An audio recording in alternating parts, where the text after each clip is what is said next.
영남권 중진 의원 그리고 윤핵관을 향한 인유한 혁신위원장의 발언이 나올 때마다 제기되는 의문이 하나 있었죠. 자, 저런 거침없는 발언이 과연 윤석열 대통령의 의중이 담긴 것일까? 인유한의 발언은 윤 대통령의 생각일까? 자, 그런데 최근에 인유한 위원장이 이런 말을 했습니다. 대통령실 측으로부터 신호가 왔다. 이러자 김기현 대표는 즉각 반발했습니다. 윤심 팔지 말라. 자, 이런 상황에서 지금 윤심이 뒤에 있다고 하는 것에 대한 반발로 만나고 있는 걸까요? 자, 윤심이 있다고 하면 아니 그러면 거기다 대고 반발하면 김기현 대표가 윤 대통령한테 반발하는 이런 반기를 드는 모습이 되는 상황이니까요. 자, 이러자 언론에서는 과연 김기현 대표가 비판할 수 있느냐? 그럼 김기현 대표는 어땠는데요? 전에는 윤심 마케팅 안 했습니까? 자, 오늘자 조선일보 8면 기사입니다. 윤심 마케팅 했던 김기현, 윤심 팔지 말라. 자, 인유한 위원장이 대통령실 측에서 소신껏 거침없이 하라는 신호가 왔다라고 언급을 하자 김기현 대표 대통령을 끌어들이지 말라고 공개적으로 경고를 했지만 자신이 당대표가 되기 위한 지난 전당대회 당시에는 이런 말들을 꾸준히 해왔었습니다. 수시로 전화드리면 또 전화 시간 되면 받으시고 안 되면 나중에라도 콜백도 하시고 하면서 자주 소통하는 관계이기 때문에요. 만나기도 하고 같이 식사도 하고 빈번하게 있는 일이기 때문에 새삼스럽게 말씀드리는 상은 아닙니다.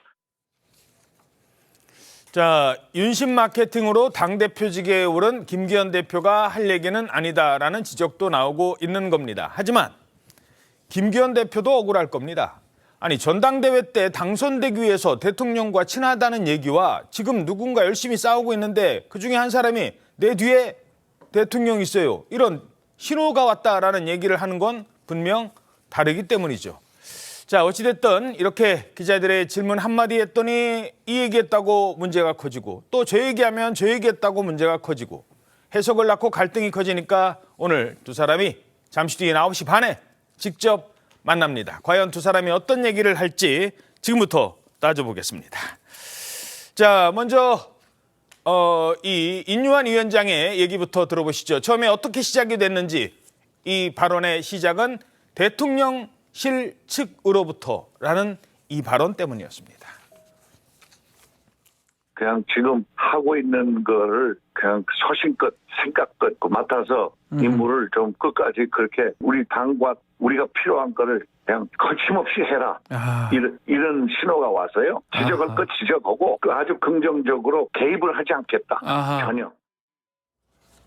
네, 신호를 받았다. 자, 이 부분에 대한 해석은 어제 저희들이 했으니까요. 이번에는 김기현 대표 얘기 들어보시죠. 특히 지금 이 상황에서 대통령을 언급한 것에 대해서 불만을 감추지 않습니다. 혁신위원회가 제안하는 여러 가지 발전적 대안에 대해서는 말씀드린 것처럼 존중하고 그것이 공식 기구를 통해서 잘 논의되도록 그렇게 절차가 진행 중에 있습니다. 다만 당무에 개입하지 않고 있는 대통령을 당내 문제와 관련돼서 언급하는 것은 바람직하지 않다고 생각합니다. 자, 왜 대통령을 언급하지 말라고 한 걸까요? 자, 국민의힘에 계신 홍석준 의원님, 네. 왜 언급을 하지 말라고 했던 걸까요? 예, 일단 김기현 대표는 일단 원칙적인 그런 이야기를 한 것 같습니다. 왜냐하면은 잘 아시는 것처럼 지금 굉장히 내년 총선을 앞두고 이런저런 이유로 민감한 시기 아니겠습니까? 특히 인유한 위원장이 혁신위원장으로 오셔가지고 굉장히 지금 잘하고 계시죠.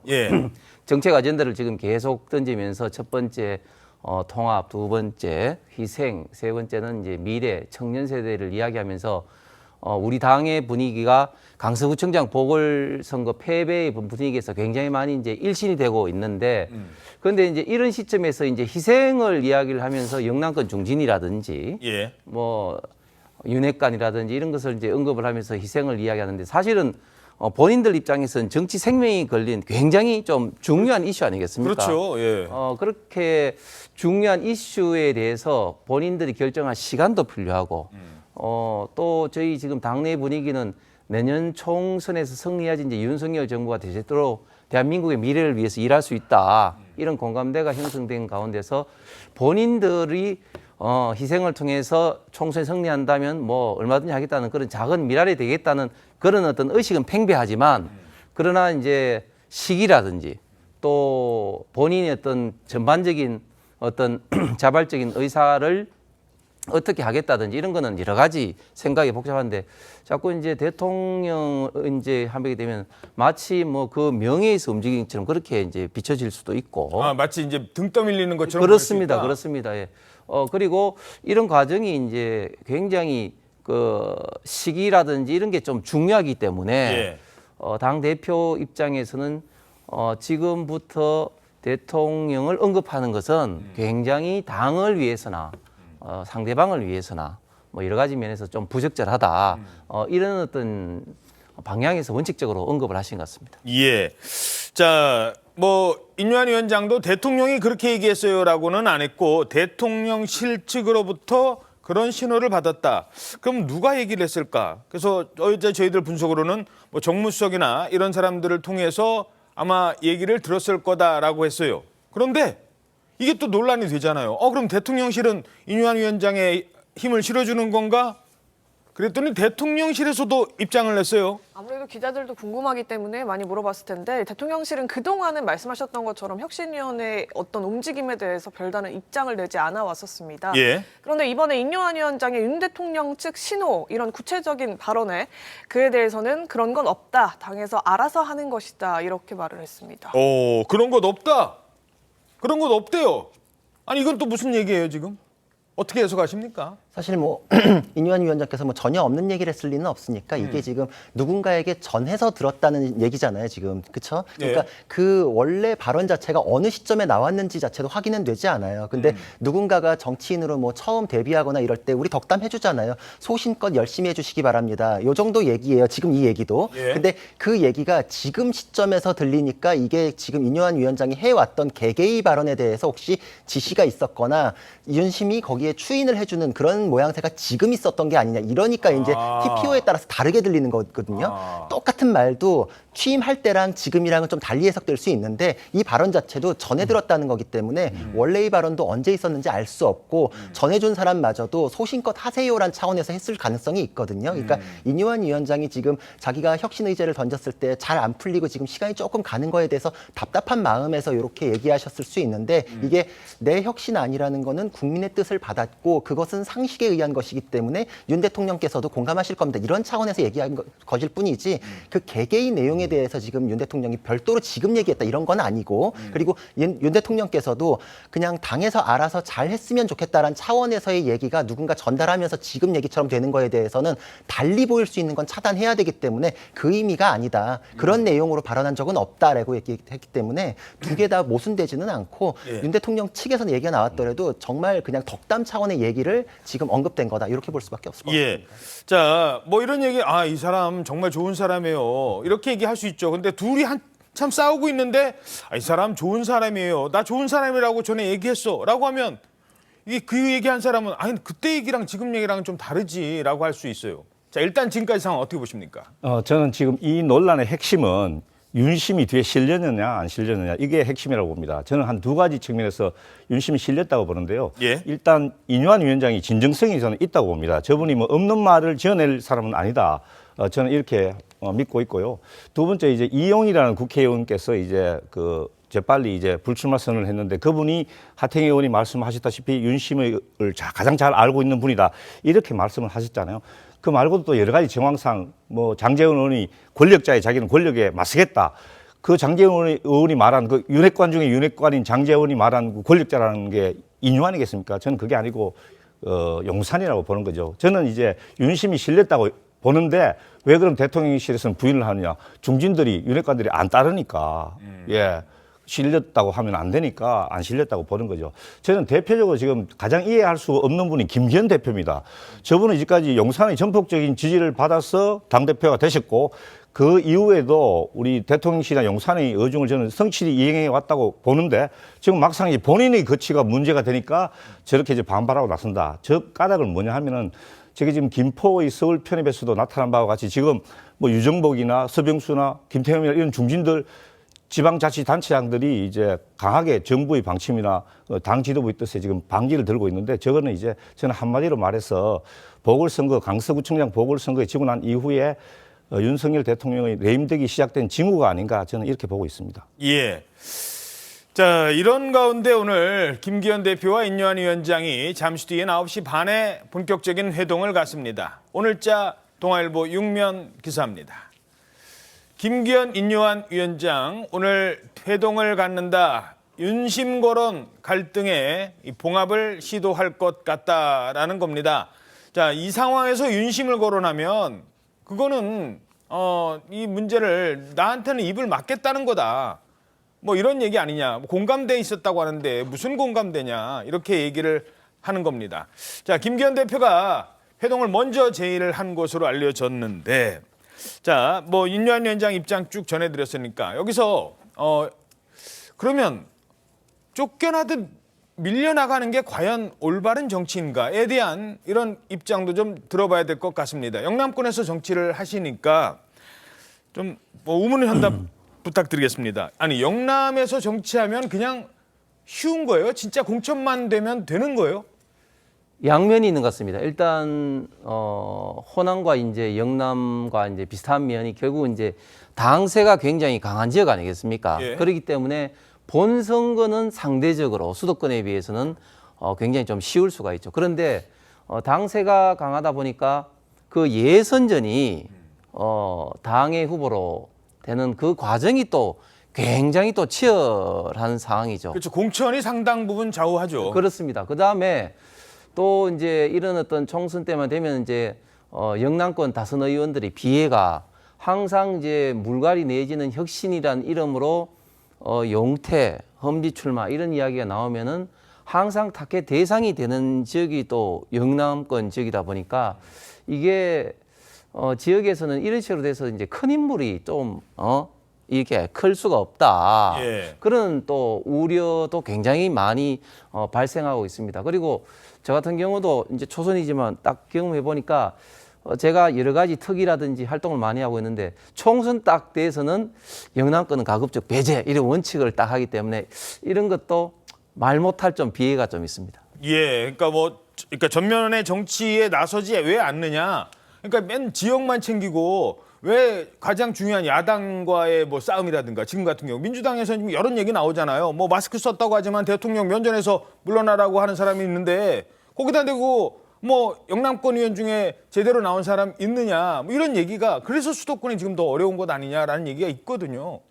그렇습니다. 그래서 이제 그런 측면에서 과거부터 좀 전투력과 실력을 갖춘 어떤 사람이 이제 다선으로 되는 과정에 있어서 이런 어떤 총선을 통한 어떤 물갈이의 영남권 의원들이 되다 보니까 계속해서 이 물갈이가 자꾸 되고 하니까 과연 그런 어떤 전투력과 실력이 있는 어떤 국회의원이 좀 성장하기가 영남권이라는 기반이 굉장히 좀 쉽지 않은 그런 어떤 상황이 된 거죠. 예, 뭐 스스로 이제 반성을 하는 계기가 될 수도 있을 겁니다. 그런데 그렇다고 정치를 하는 사람이요.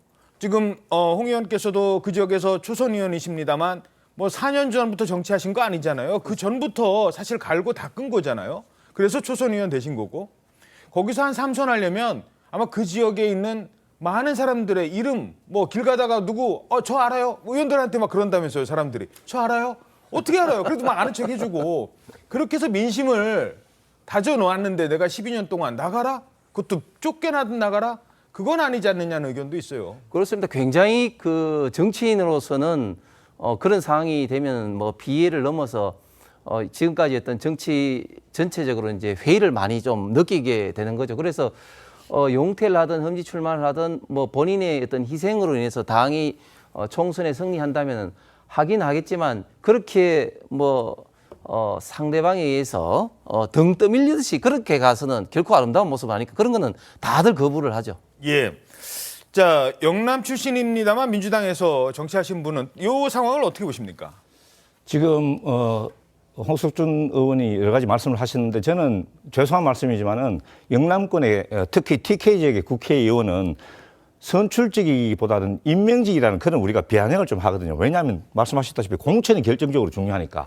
그리고 공천에는 당원들의 뜻이 반영되는 그런 식의 공천보다는 이제까지는 주로 이제 당 지도부, 특히 당 대표의 의중을 관철시키는 그런 공천 과정이 되어 왔기 때문에 그런 비아냥을 하는 거죠. 그렇기 때문에 선출직의 전투력은 이제 민심을 반영하는 데서, 민심을 등 입은 데서 나오는 것인데, 지금 TK 지역의 국회의원들은 민심을 반영하고 민심을 등에 업는 것보다는 당 지도부의 눈치나 그러니까 일종의 인명권자라고 볼 수 있는 당 지도부의 눈치만 보다 보니까 소신 있는 발언이나 전투력이 발휘될 수 없다. 저는 그렇게 보고 있습니다. 호남의 민주당 의원은 뭐 거기까지 제가 지금 오늘은 뭐 이 정도로 하죠. 자, 이런 가운데 또 한 사람의 행보도 주목되고 있습니다. 저는 권력자 눈치 안 봐요라고 했던 장제원 의원입니다. 오늘자 서울신문 오면 보시겠습니다. 자, 충심을 입증해라 코너에 몰리는 장제원. 야, 최지원 기자, 장제원 의원을 향한 지금 압박이 당내에서 슬슬 나오기 시작하고 있다고요? 예, 좀 고조되는 분위기인데 저런 지금 사진으로 보셨다시피 세를 과시했던 그 행동이 오히려 타깃이 된 지금 그런 상황입니다. 이 지도부에서 장 의원을 향한 압박성 멘트가 여러 나오고 있기 때문인데요. 이 김병민 최고위원은 당을 향해 헌신할 가능성에 더해서 공천 과정에서 혁신의 키를 이어받는 누군가에 의해 공천을 못 받을 가능성도 있다 이런 말을 했습니다. 결단을 내려서 선당 후사의 모습을 보이지 않는다면 낙천으로까지도 이어질 수 있는 위기 이런 분석을 내놓은 거고요. 김근식 당협위원장도 윤석열 대통령에 대한 충심이 아직 남아 있다면 마지막으로 명예로운 결단으로 그 충심에 대해 입증을 해달라 이런 공개 발언을 하기도 했습니다. 예, 자, 뭐 윤핵관 중에 윤핵관이고 사실 윤석열 정권 탄생에 큰 공을 세웠죠. 공신입니다. 그래서 지금까지 핵심 역할을 해왔습니다. 근데 윤 대통령이 지금 어렵대요. 총선 앞서서 지금 뭐 보궐선거에서 참패했어요. 이대로 가다가 민주당에서는 200석 얻는다는 얘기까지 나와요. 뭐 대통령 탄핵도 막 카드도 주물르고 있는 그런 상황이면 장제원 의원의 고민과 결단이 필요하다. 자, 이 얘기는 당에 계신 분보다는 당 밖에 있는 분한테 질문드리죠. 어떻게 보십니까? 저는 일단 그 정권 탄생에 기여한 분이 중용되는 거는 맞다고 생각을 합니다. 근데 그렇게 공을 세웠는데 그게 가깝다, 친윤이다라는 이유만으로 공격당하고 오히려 배제되는 거, 이거는 옳지 않죠. 그럼 그 이후에 당의 발전을 위해서, 정권 재탄생을 위해서 누가 노력할까요? 적당히 거리 유지하면 나는 오히려 더 중용되겠다. 이런 그릇된 그 프레임이 짜여질 수밖에 없잖아요. 그러니까 저는 장제원 의원에 대해서 친윤이라는 것만 가지고서 공격하는 건 옳지 않은데 지금 전체 선거를 위해서 혁신이 필요하다는 건 국민적 공감대가 있거든요. 이거는 뭐 윤심이 실렸냐 아니냐 이게 아니라 민심이 그래요. 지금 양쪽 정당에 대해서도 누가 먼저 혁신하는지에 대해서 승패가 좌우된다라는 건 모두가 다 일치돼서 얘기하는 것이거든요. 다 지켜보고 있어요, 국민들. 그렇죠. 거기에 대해서 장제원 의원께서 상징성이 있다라고 평가받는 건 그만큼 더 중량감 있는 정치인으로서 거론이 되는 것이고, 이번에 한번 희생하는 것이 당과 정부를 위해서 그리고 국민을 위해서 희생하는 거라는 것을 인정받을 수 있기 때문에 더 큰 정치하실 수 있는 계기가 되는 것이거든요. 저는 그 공에 대해서 반드시 평가해드리고 예우를 다 갖추고 그리고 이번에 스스로 아마 결정을 하실 것 같아요. 저는 주변에서도 많이 들었는데 장제원 의원께서 굉장히 전투력 센 것만 좀 부각되는데 굉장히 영리하신 분이라고 많이 들었거든요. 그래요? 예. 굉장히 좀 현명한 판단들을 여태까지 해오셨다. 그 어려운 상황에서도 단일화나 이런 거 다 혼자 직접 이루어내셔가지고 정권 탄생에 대해서 기여를 하셨잖아요. 이번에도 그 총선 승리에 대해서는 굉장히 마중물 같은 역할을 하실 거라고 생각이 되고 그렇게 한번 희생하시면 국민들께서 더 높은 자리로 올려주실 거라고 생각을 합니다. 예. 자, 그래서 좀 뭐 이분들 입장은 그런 거예요. 안 하겠다는 게 아니라 물론 뭐 장제원 의원은 지금 유권자들한테 뭐 그럼 떠나라는 얘기 나왔다고 대통령이 오라네요. 저 가겠습니다. 그럴 수 없잖아요. 끝까지 남아 있겠다. 그게 유권자에 대한 예의다. 라고 일단 얘기를 해야 될 시점입니다. 지금은 사실. 하지만 시간을 좀 가져보자는 거예요. 지켜봐야 된다는 거예요. 국회의원이 자기 지역구 떠난다는 게 쉽지 않은 결정이니까. 자, 장제원 의원한테는 두 가지 가능성이 있다라는 주장을 하는 사람이 있습니다. 어떤 가능성일까요? 들어보시죠. 정말 당을 위해 한번 헌신하겠다고 하는 선당후사. 그럴 가능성이 지금 높지 않다고 다 판단하는데 그럴 가능성 하나. 두 번째는 인유한 위원장이 혁신의 키를 주면서 끝까지 달리다가 나중에 공천 과정까지 누군가는 그 혁신의 길을 이어받을 것 아닙니까? 여기서 이 당의 공천을 못 받게 되는 상황이 오게 되는 가능성 하나. 결국은 하나의 드라마를 계속 써내려가고 있는 상황이다. 자, 드라마라고 했는데 드라마에도 기승전결이 있어요. 사람들이 시청률이 제일 높은 부분은요. 결론 날 때 내가 원하는 결론 날 때가 아니에요. 그 결론이 날까 말까 어떻게 될까 요때거든요. 지금 시청률 제일 높을 때예요. 말하자면 드라마로 국민의힘한테 관심 높을 때예요. 어떻게 가야 된다고 보십니까? 저는 드라마로 봤을 때 지금 시청률이 최고 높다고 생각하지는 않습니다. 아, 그렇습니까? 예, 왜냐하면 일단 총선을 기준으로 봤을 때 과연 지금 불출마 내지는 험지 출마한다고 선언을 해버렸다? 그게 총선에 약발이 얼마나 가겠습니까? 얼마 가지 않습니다. 영향력이 그때까지는 안 간다. 총선할 때는 벌써 지금 불출마 내지는 험지 출마하신 분들의 그런 어떤 뭐 결단 이런 거 다 잊어버립니다. 그렇기 때문에 지금은 시기가 지금 제가 볼 때는 아닌 것 같고, 그리고 앵커께서도 말씀하신 것처럼 가장 중요한 것은 정치인은 현재 있는 지역 주민들 유권자들과 약속입니다. 예. 어쨌든 그 약속을 지켜야 되는 어떤 그런 어떤 심정도 좀 있고, 또 아까 말씀드린 시기라는 면도 있고, 또 결국 가장 중요한 것은 총선 승리의 미랄이 되는데 본인이 불출마 내지는 험지 출마해서 결국은 험지 출마 같은 경우는 성공을 해야 되고 또 용태를 해서는 그게 좀 효과가 좀 극대화해야 되지 않겠습니까? 그렇죠. 예, 그런 어떤 측면에 봤을 때는 지금 드라마로 봐서는 지금 시기가 아주 시청률이 최고 높은 그런 어떤 시기는 아니다. 그럼 그 시기는 언제냐? 저는 1단계 시기가 혁신위 활동이 12월이 끝납니다. 예. 그래서 이제 공관위로 넘어가는데 그게 1단계가 될 수도 있고, 그다음에 이제 공관위의 활동이 이제 본격화되면서 거기에 이제 모습을 보이는 그런 어떤 타이밍이 시청률이 고조되는 시기 아닌가 생각합니다. 공천 얘기 막 나오고 할 때 조금 더 뒤에 한 1월은 돼야 된다. 자, 뭐 시청률이 중요한 게 아니라 이제 저희 뭐 시청률로 말씀드렸습니다만 감동을 주냐 안 주느냐는 그 포인트였거든요. 어떻게 보십니까?